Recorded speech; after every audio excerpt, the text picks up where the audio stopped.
श्री सच्चिदानंद सद्गुरु साईनाथ महाराज की जय।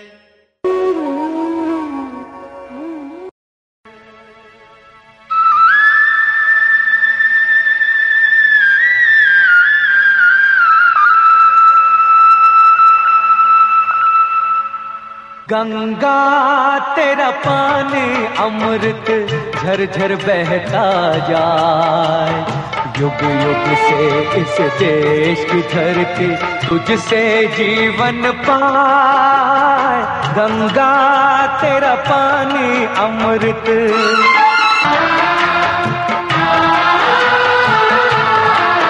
सुख संदेश सुनाती, तेरी चांदी जैसी धारा मीलों तक लहरा।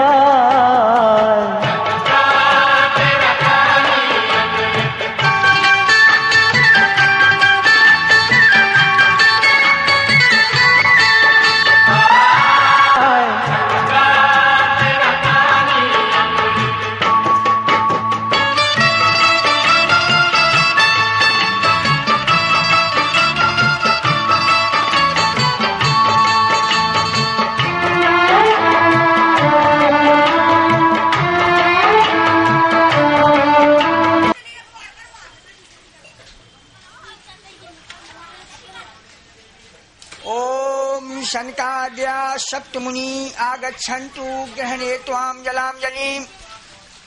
ताम ओम औषधि तृप्ताम ओम सनातनी तृप्ताम ओम सुरंदनम तृप्ताम।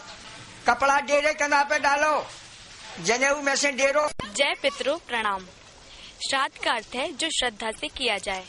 सामान्यतः परंपरा में मनुष्य पर 4 ऋण बताए गए हैं: देव ऋण, पितृ ऋण, आचार्य ऋण तथा मनुष्य ऋण, जिनमें देव ऋण यज्ञ और पूजन करने से उतरता है। पितृ ऋण पितृ पक्ष में तर्पण और श्राद्ध करने से उतरता है। गुरु का ऋण सत्कार्यों से उतरता है। अंतिम मनुष्य ऋण सभी के प्रति सद्भावना से मुक्त होता है, जिसमें पितृ पक्ष पितृ ऋण से मुक्ति का महापर्व माना गया है। पितृ पक्ष अश्विन मास में मनाया जाने वाला एक महान पर्व बताया गया है। इसमें भी एक कारण है। मान्यता है कि पितृ पक्ष आसमान में एक पुराण कल्पित पितृलोक में निवास करते हैं। आषाढ़, श्रावण और भादो में वर्षा काल होती है। भादो की पूर्णमासी में अश्विन की अमावस तक 15 दिन तक मनाया जाने वाला यह पर्व बताया गया है। आषाढ़ पूर्णमासी को गुरु पूजन के साथ यह श्रृंखला आरंभ होती है। 2 शक्तियां मनुष्य के पास हैं जिनसे वो उनसे हमेशा कृपा चाहता है। एक तो शक्ति है देवताओं की और एक है पितृ लोगों की। पितृ जो है मनुष्यों के पूर्वज कहते हैं। वास्तव में ये तर्पण जो है केवल माता पिता का नहीं है। माता पिता के पहले जो इस दुनिया से चले गए हैं उनके पहले के जो हैं उनका, इसीलिए इसको कहते हैं पितृ तर्पण, पिता तर्पण नहीं कहते। तो एक्चुअल में मनुष्य देवताओं से मांगते तो हैं, मगर देवता जब तक पितरों की कृपा उस पर नहीं होगी तब तक देवता भी कुछ नहीं कर सकते हैं। इसीलिए पितरों ने देवताओं से कहा था कि भाई देखो, आप हमारे वंशजों से पूजते हो तो हमारी भी पूजा होना चाहिए। हमारा भी जैसा सब देवताओं का समय नियत है ऐसा हमारा भी समय होना चाहिए।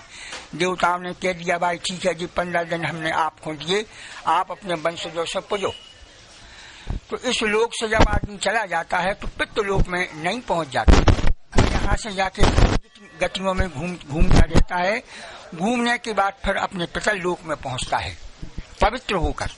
पितर पवित्र होते हैं तो पवित्रता से शारीरिक पवित्रता नहीं है, आत्मिक पवित्रता। सब पापों को भोगने के बाद मनुष्य पितर लोक में पवित्र हो जाता है, इसीलिए उन्हें पितर कहते हैं, पवित्र होते हैं। और वहां से फिर अपने घर में फिर आते हैं। इस प्रकार ये सारा चक्र संसार का चल रहा है। यहाँ से आदमी मरा, 1000 योनियों को भोगा, उसके बाद फिर पितरलोक में पहुंचेगा। उस आदमी को जन्म लेने के लिए उसको जब मौका मिलेगा, जब उसकी 3 पीढ़ियों के यहाँ जन्म ले चुकेंगे, उसके बाद फिर उसका जन्म होगा यहाँ आके। इसीलिए पितृपक्ष में जो 3 पिंडा बनते हैं और चौथा बनता है मृतक का। तो मृतक उस परिवार में फिर लौट के आता है। कब आएगा? जब उसके 3 पितरों आ चुकेंगे, उसके बाद वो फिर लौट के उसी वंश में फिर आता है। इस प्रकार ये सारा चक्र चलता रहता है। तो पितर जो होते हैं वे पवित्र होते हैं, उनके पास बड़ी शक्तियां हैं। तो जो पितामह है वो आदमी को धन और संपत्ति देता है, और प्रपितामह की आशीर्वाद से व्यक्ति को घर, मकान, जगह, जमीन, पशु और वाहन प्राप्त होता है।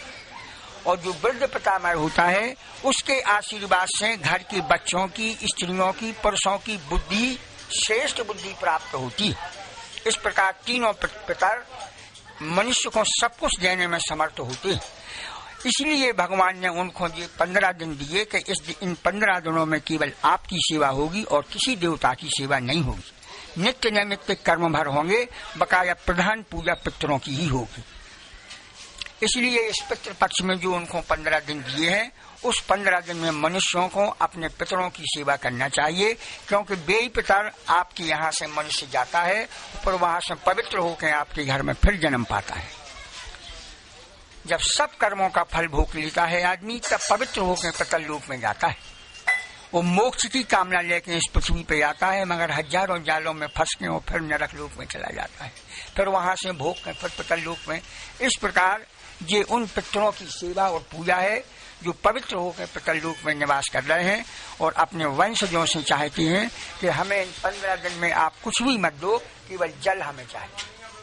तो वे पितर लोक से पृथ्वी के पास वो लोग आ जाने के कारण सारे पितर उतर के पृथ्वी पे आ जाते हैं और फिर उन स्थानों पे घूमते हैं जहाँ भी गए हैं, आए हैं, जहाँ रहे हैं, उठे बैठे उन स्थानों पे घूम रहे हैं, आ रहे जा रहे हैं। आपसे जल चाहते हैं वे और कुछ नहीं चाहते। इसीलिए पितरों का नित्य नैमित्य कर्म के अनुसार कहा गया है कि मनुष्य को प्रतिदिन अपने पितरों का तर्पण करना चाहिए। तो यदि प्रतिदिन तर्पण नहीं कर सकता है वो, तो इन 15 दिनों में अवश्य करना चाहिए। और उन्होंने कहा है कि यदि मनुष्य ऐसा नहीं करता है तो पितर उसका रक्त पान करते हैं, माने भिन्न भिन्न की बीमारियां देखें तुम्हारा जाए और रक्त का पान करते हैं।